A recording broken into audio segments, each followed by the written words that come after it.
Okay, it's 1 o'clock, so let's get started and folks will join in, but let's just go ahead and dive in. We're back for the second webinar of the new year. I'm Quentin Lampkin and I'll be leading today's web class. So hello and high five to those of you who joined the last webinar. As I mentioned during our last web class, many of you are making plans to enroll in college, whether that's at a career or vocational school, community or 2-year school, or a 4-year college or university. And we want to get right to the point and help you figure out how to get the money you need to continue your education beyond high school. And today we will be diving deeper into the free application for federal student aid, which is known as the FAFSA, which, by the way, has gotten two new big changes that we need to go into a few details about in a few seconds. But of all the webinars that we will do this year and beyond, this is by far one of the most important ones because submitting your FAFSA is essential to even be considered for most financial help, whether we're talking about grants, scholarships, work study, and federal loans. Because in addition to using the FAFSA to determine if you're eligible for federal aid, your dream colleges will be using it to determine if you're eligible for institutional aid, which is the financial help that comes directly from the colleges. But one of the mistakes that I see students making is deciding not to even apply for the FAFSA because they think either their parents make too much money, but no. Here's the thing, right? There's no income that's too high or even too low to apply and submit your FAFSA. Also, I see students who say that they're feeling really overwhelmed with the thought of gathering and confirming the information that the FAFSA will ask for. I mean, I get that because I will say that at least that's how I felt when I applied. So, understand, but, we're all in this together. So let's just figure out how to make the process as easy and as clear and as fun as we can possibly make it, all right? So, as I said earlier, I am Quentin Lampkin, and one of the things that I want to point out about my background that relates to the topic we're talking about is that I won a full scholarship from Bill and Melinda Gates to go to college. When I tell students that, whether I'm talking to one student or giving a talk to a room full of students, I quickly follow up that statement of winning a full scholarship to go to college by letting students know that I still had to fill out and submit my FAFSA.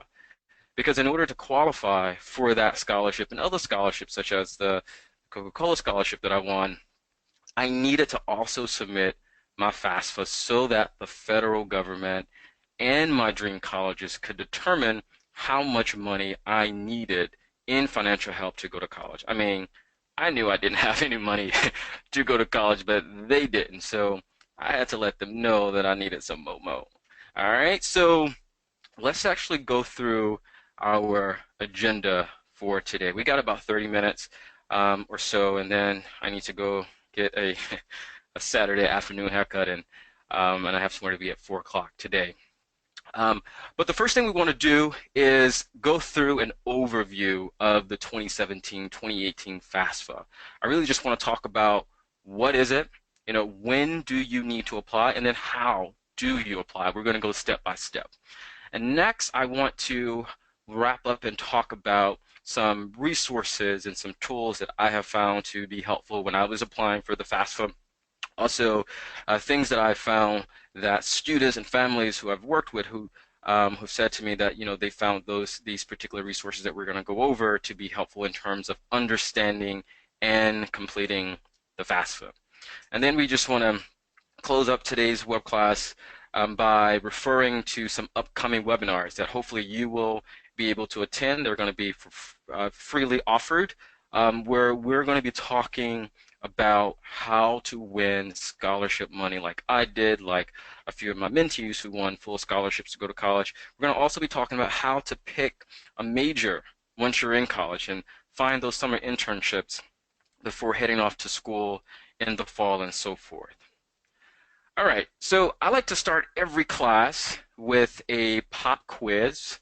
And since we will be talking today about the FAFSA, and this form being something that can help you get grants and loans and work study money to pay for college, I think a really good question would be, can anyone tell me the difference between grants, loans, and work study?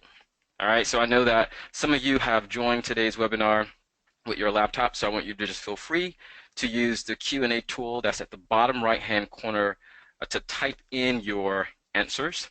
And then for those of you who have called into the webinar, I want you to feel totally comfortable with going to our Facebook page, Scholar Navigator, to let us know your answers, all right?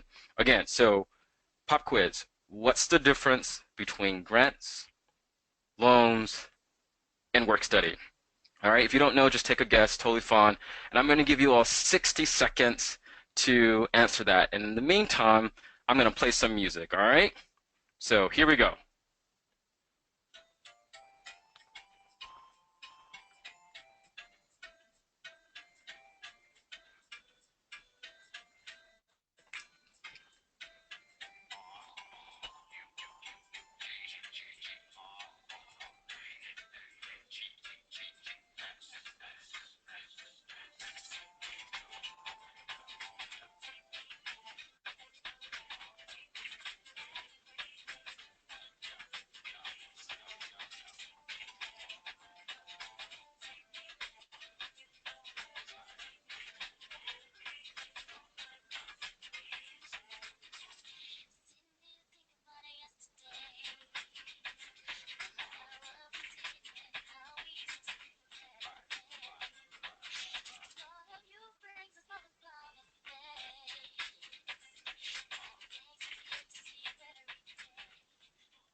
All right, so let's actually see what your answers were. All right, so let's just check your answers with me. All right, so grants, as you can see here, this is free money that you do not need to pay back. All right, so the second option, loans.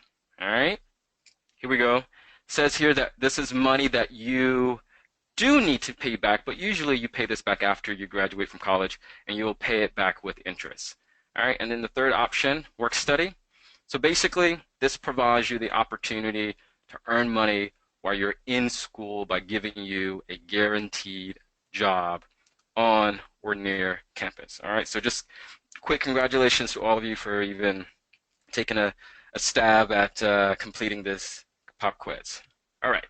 So, super quick overview of 2017-2018 FAFSA. When you're ready to apply, you're going to go to FAFSA.org, and just know that the FAFSA is available in both English and Spanish, which is helpful, especially if any of you have parents who only speak Spanish.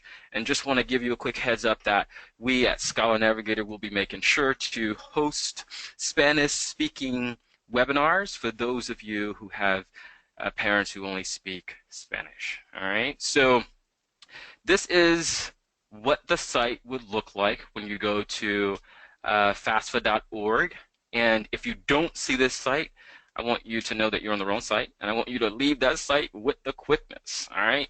And it's not uncommon to use a paper form to fill out the FAFSA, but I recommend that you go online, because when you fill the FAFSA out online, you'll be able to automatically skip questions that don't pertain to you, and which is, I think, a really cool thing, because in addition to being able to skip those questions that don't pertain to you, if you happen to get stuck at any point or on any particular question on the application, you can always be able to use the help feature in the application to get help online. And another thing that I think to be really exciting about completing the FAFSA online is that the entire form will take, anywhere between 20 to 50 minutes, but definitely could take you less than an hour to complete. And once you have submitted your FAFSA form to the federal government will then share the information you put in the FAFSA form with your state government and with colleges, universities, and career schools that you plan to attend. That way the federal government, your state government, and the college, university, or even career schools, that they're all on the same page about your financial circumstances when it comes to paying for your college education. And so just assuming that most of you will be submitting your FAFSA online, just know that it will take about 3 to 5 days for your form to be processed. But if you decide for whatever reason that it's going to be best for you to submit that the paper version, that processing time may take a few weeks. All right. So in terms of timing, for when you need to fill out the FAFSA. We covered this in our January 11th web class, but let me say it again because it's important that I say it as much as possible, that the date for you to start applying has been moved back to October 1st. So once upon a time, it used to be the case that you had to wait until January 1st of every year to start applying for FAFSA. Now you can start applying on or after October the 1st. And this change was really put into place just to give you and to give your family more time to make decisions about which college is going to be the best financial choice for you after you've been offered admissions. So if you plan to attend college this summer or fall, so for all of my high school seniors in today's class, if you plan to attend college in the summer or the fall, you will now use your and or your parents' 2015 taxes when filling out the FAFSA form. Again, seniors who plan to enroll in school anytime between July 1st of this year, 2017, and June 30th of next year, 2018, you will use 2015 tax information. And you want to apply to the FAFSA as soon as possible. And I don't want you to panic, right? I don't want you to panic. Let me explain what I mean by that when I say as soon as possible. I just want you to keep in mind that many colleges have what they consider priority dates. And those dates usually happen for many colleges in February. So you want to get that FAFSA application submitted as soon as possible. Again, these priority dates now, we're not talking about, these being firm deadlines. They're not written in stone in terms of when you have to apply to financial aid. But I want to make it really clear, right, that when I say priority dates, this is the date by which a college must receive an application from you in order to give you the best possible consideration for funding. And after that date, then more than likely you're just going to get the leftovers, right? And as I said in our last web class, why settle for leftovers when you can, be at the front of the line to get first dibs at that delicious financial aid buffet. All right, so before you even start filling out the FAFSA, I want you to make sure that you have the following things in place. All right, if you are a U.S. citizen, you're going to need that Social Security number. If you are not a U.S. citizen, but you've been granted authorization to either live and work in the United States on a permanent basis, you're going to need a permanent resident card. And if you are a dependent student, and we're going to talk more about how to determine if you are a dependent or an independent student in a few minutes, but if you are a dependent student, then you're going to need both yours and your parents' tax and W-2 forms from 2 years prior.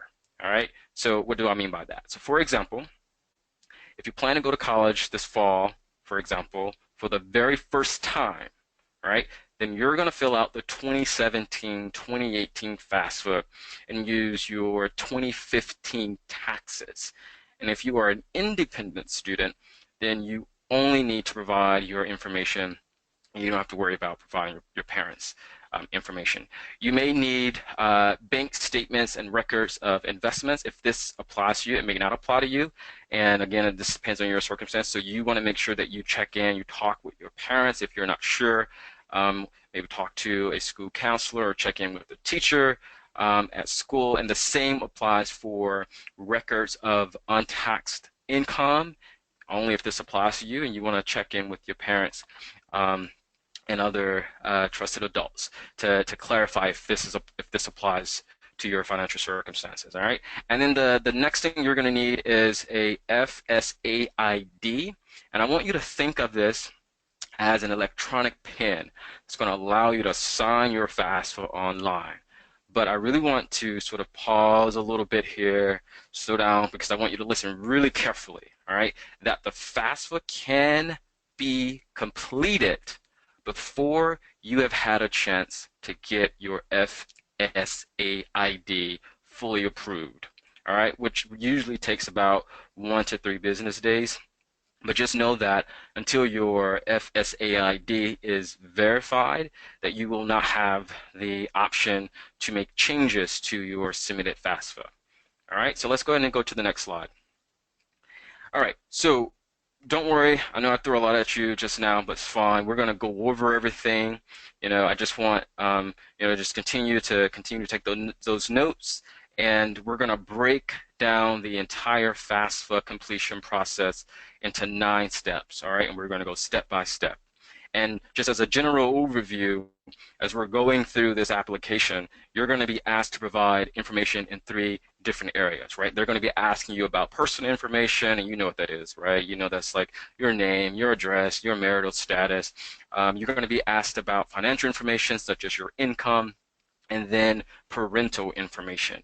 And this is really going to be based on your circumstances, so you will only need to provide certain pieces of information as it relates to the parental piece, all right? So let's go to the next slide. So here's our roadmap for how we're going to complete the FAFSA in 9 steps. And for those of you who are watching this webinar on your laptops, I want you to take a moment, just review the roadmap. And if you have dialed in, you don't see what I see, or you don't see what everyone else on the using their laptops are seeing, that's totally fine. Just stay with us, all right? So I'm going to give you a moment to look at the 9 steps for those who are using your laptops.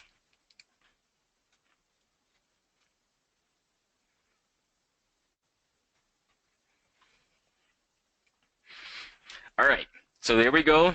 We all know where we're going. I want you all to get excited, because are you ready to go? You got your seatbelts on? All right, you can go ahead and start typing into the Q&A tool. Just let me know how you're feeling. You're feeling okay? Are you all ready? Are you ready? All right, let's make this happen. Okay, so step number 1. The first thing I want you all to do is you're going to take care of getting your FSA ID, which means you will need to confirm a username, a password, just like you would if you register for Facebook or Instagram and so forth. And you only need to create a FSA ID one time and one time only.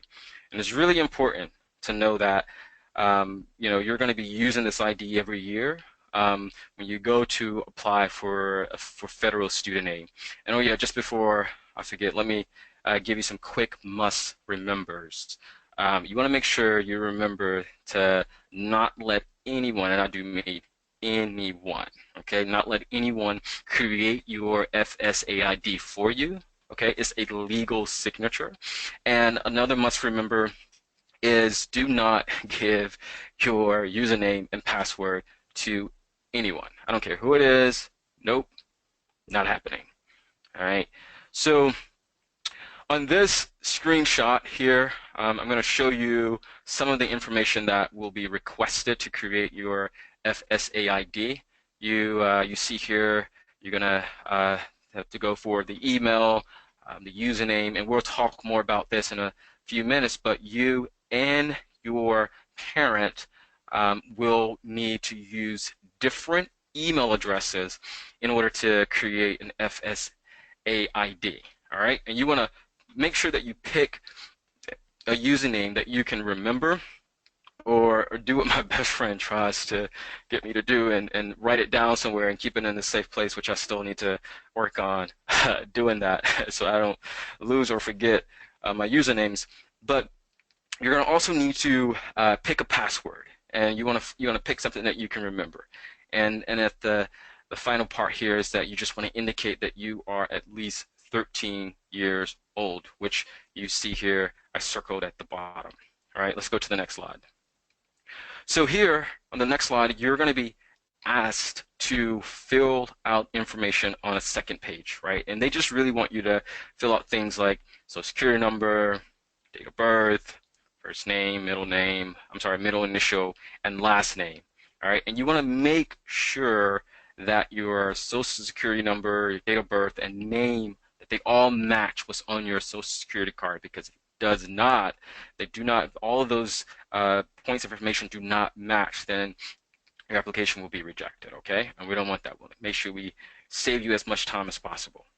All right, next slide. So you're going to be given an opportunity to answer some challenge questions. And really this is here for you because they just want just to protect you, and just to protect anyone else from having access to your FSA ID. So for example, some of the questions would be, what's your favorite color? What's your favorite food? And then you will get a chance to pick a memorable date in history that you can use in case you ever need to verify any FAFSA related information over the phone. And just so you know, it can't be your date of birth. So you want to pick something like the date of birth of, say, one of your best friends, or one of your brothers or sisters, or something like that. All right, so let's go to the next slide. All right, so when you get to this page, you're going to need to review the information and confirm the information. And I just want to make a quick point before I go on here. It's that if you need to make any correction whatsoever, you just want to make sure that you use the previous button. All right, because if you hit the browser's back button to navigate to a previously completed page, you will get an invalid page navigation warning. All right, and you should always remember this. Always use the command buttons and hyperlinks that are provided in the FAFSA web page. Okay, again, so then you want to just review everything. You want to agree to the terms and conditions for how you're going to be using the FSA ID. All right, let's go to the next slide. All right, so next you will need to verify your email address so that you can use that email address as your username.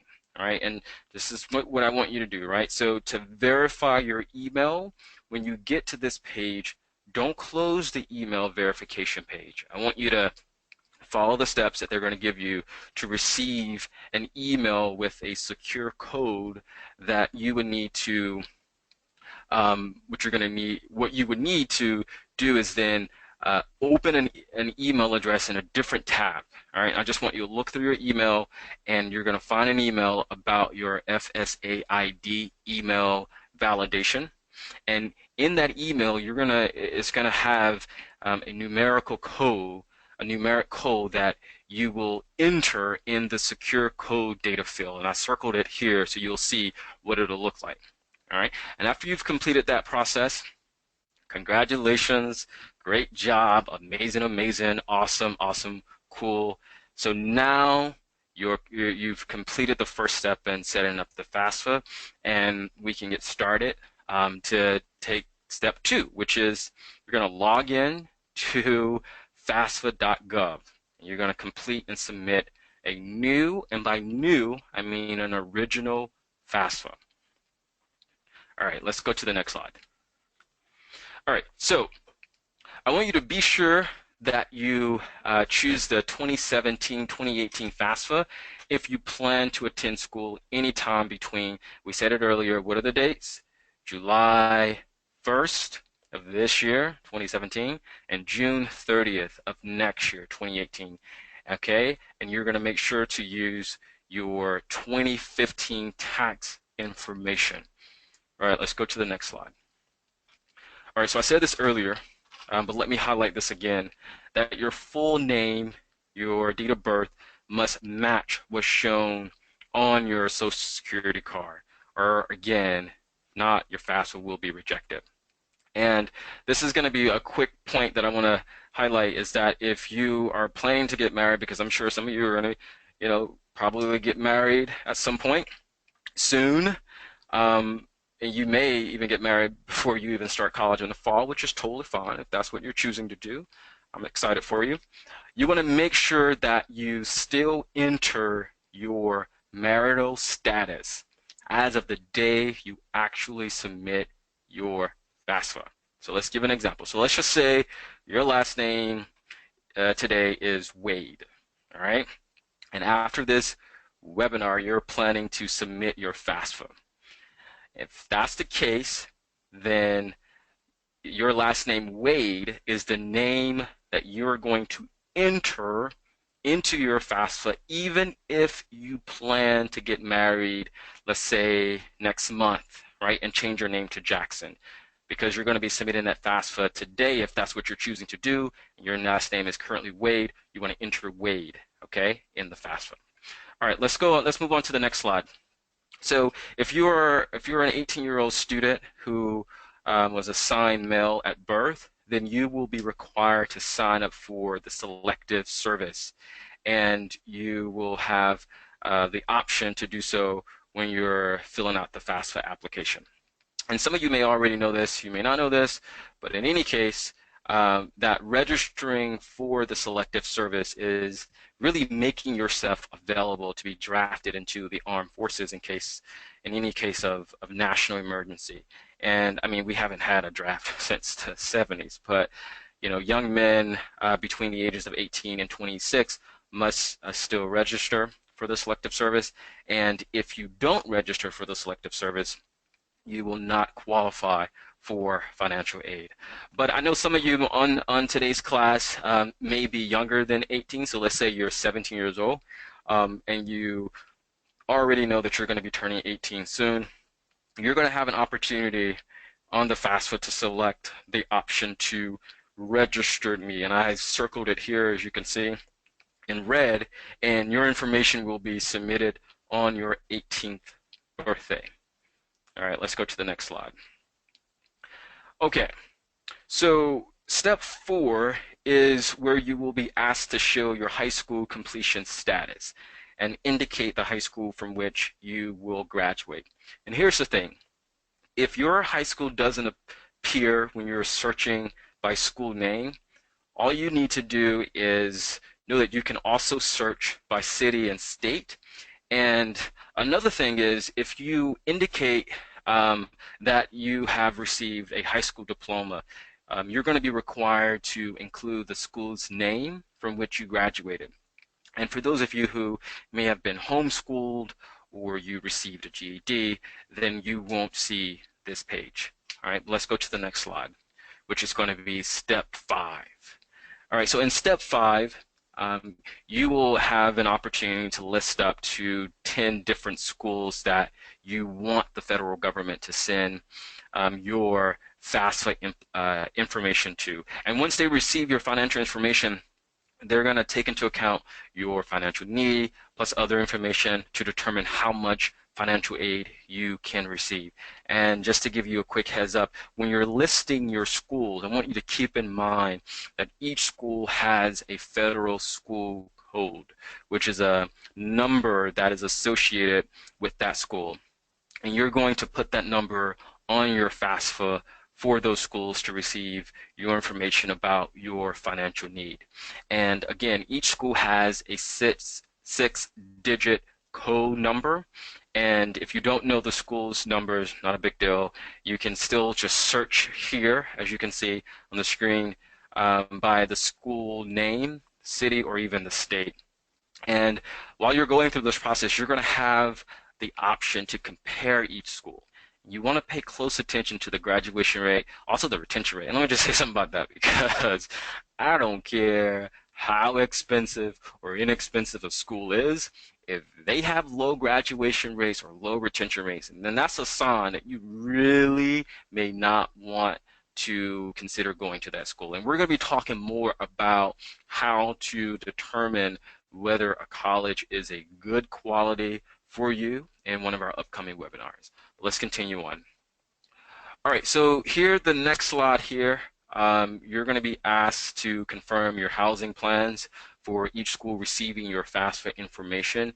And even if the schools that you're interested in, even if one or two or all of them do not offer on-campus housing, just know that even those schools without on-campus housing will still list this option here. And it's really going to be listed because the financial aid office at the schools will use your housing plans to help determine the amount of financial aid you may be awarded.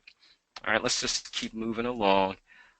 Here on the next slide, now you've come to a slide, a step 6, where you're going to need to determine whether you are an independent or a dependent student. All right, and when I completed the FAFSA, I was always like curious, like, why do I need to do all this? Like, why do I need to let you know if I'm a dependent or independent student?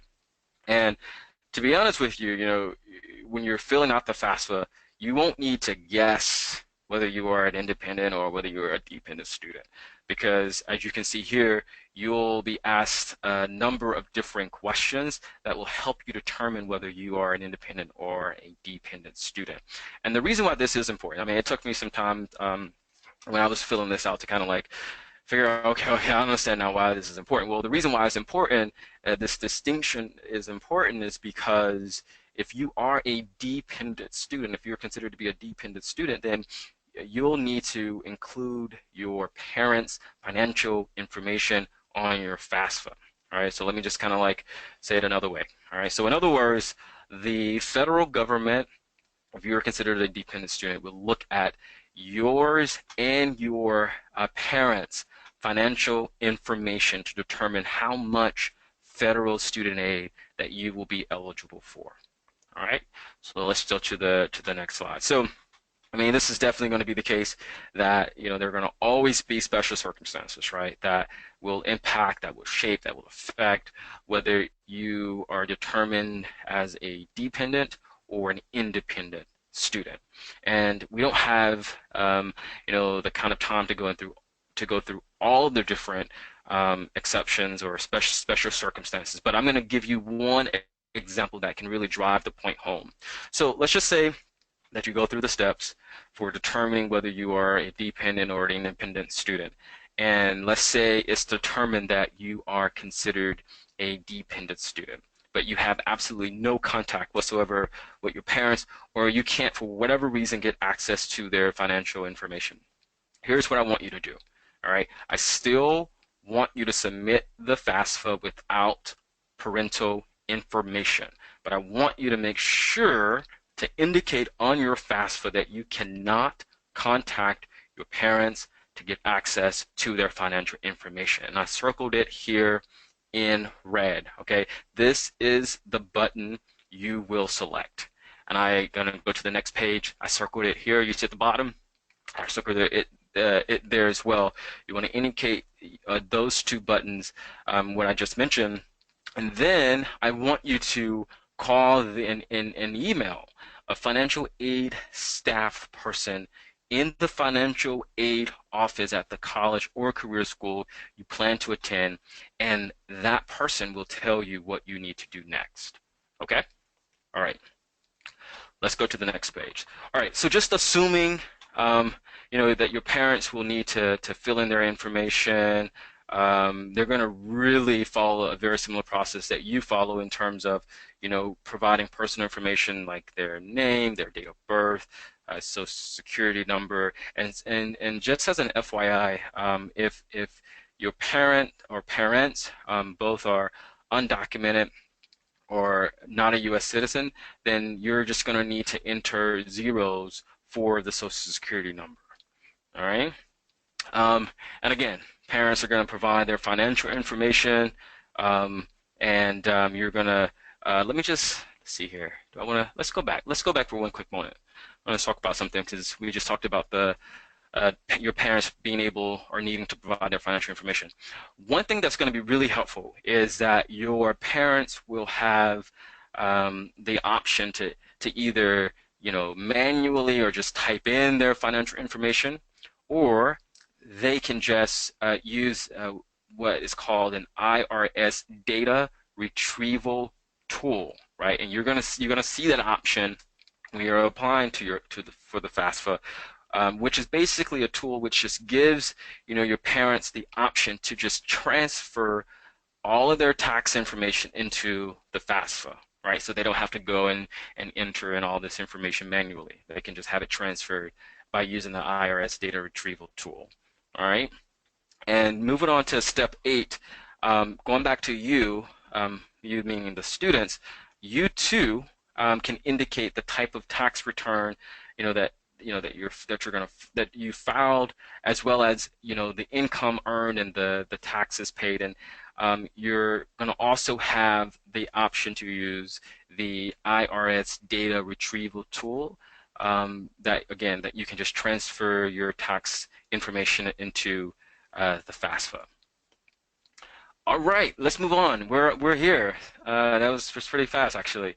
To step 9, and here's where you're going to need to click view or print your FAFSA information to review all of your answers. And I want to encourage you to really go back and check to make sure that the information that you provided is accurate before you submit the FAFSA. Because again, you want to save as much time, and you want to do that by making sure that everything that you submit has checked out as being accurate, okay? And I just want to make sure you remember that depending on your financial circumstances, your living circumstances, that both you and one of your legal parents, okay, will need to electronically sign the FAFSA using the FSAID. Again, depending on your circumstances, you may need to provide information of both parents, but you will only need one of your legal parents to sign the FAFSA if you are considered to be a dependent student. Okay? And after you've done that, you just want to make sure that you hit that Submit My FAFSA Now button when you're done. All right. And then after you hit that Submit My FAFSA Now, you're going to receive a confirmation page. And you will see an estimate of your eligibility for the Pell Grant and federal student loans. You will also see an estimate of your expected family contribution, or EFC. And I mentioned this on our January the 11th web class, that the EFC is not necessarily the amount you would need to pay. It's not saying that you or your family need to write a check or you need to send in a money order to pay for your college education. It is simply saying that based on you or your family's financial circumstances, this is how much you have the ability to pay. And this is the amount that you and your family should be able to come up with in order to pay for college on your own. All right. All right, so that's the lesson for today's web class. Just want to go over some quick resources for you to keep in mind.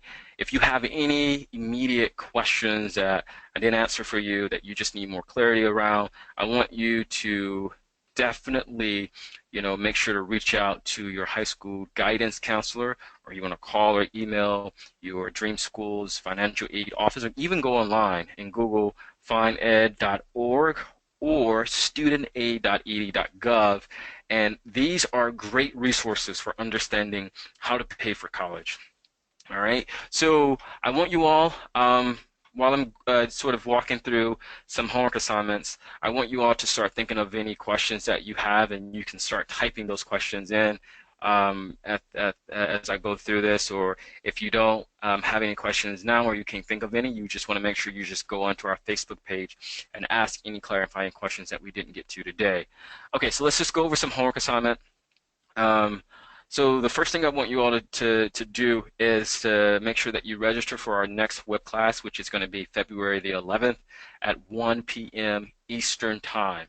All right, and we're going to be talking about financial literacy tools and resources and tips for getting scholarships for college. And you can do that by going to www.scholarnavigator.org. All right, to register. And while you're on that webpage, Scholar Navigator's webpage, you're going to also see other financial aid webinars that you might find interesting and you want to register. And you can do so by registering for free. Okay, the next homework assignment is I want you to make sure that you submit your questions or feedback or thoughts or ideas on our Facebook page about today's webinar. And also just go on our Facebook page just to introduce yourself. Again, we are a supportive community and we are excited to get to know one another. Okay, so let's see if we have any questions. Let's see here. I don't. All right, so no one has typed any questions in yet. Take your time, but think about some questions that you have, and you can type them in. Questions. All right, so no one is taking any action. So here's the thing: if you don't have any questions right now, just make sure you follow up with those questions on our Facebook page. Okay. Well, if that is the case, I am going to say goodbye to all of you wonderful, amazing scholars, and we will be talking again soon. Enjoy your wonderful afternoon, and thank you for joining today's web class. Have a great day. Bye-bye.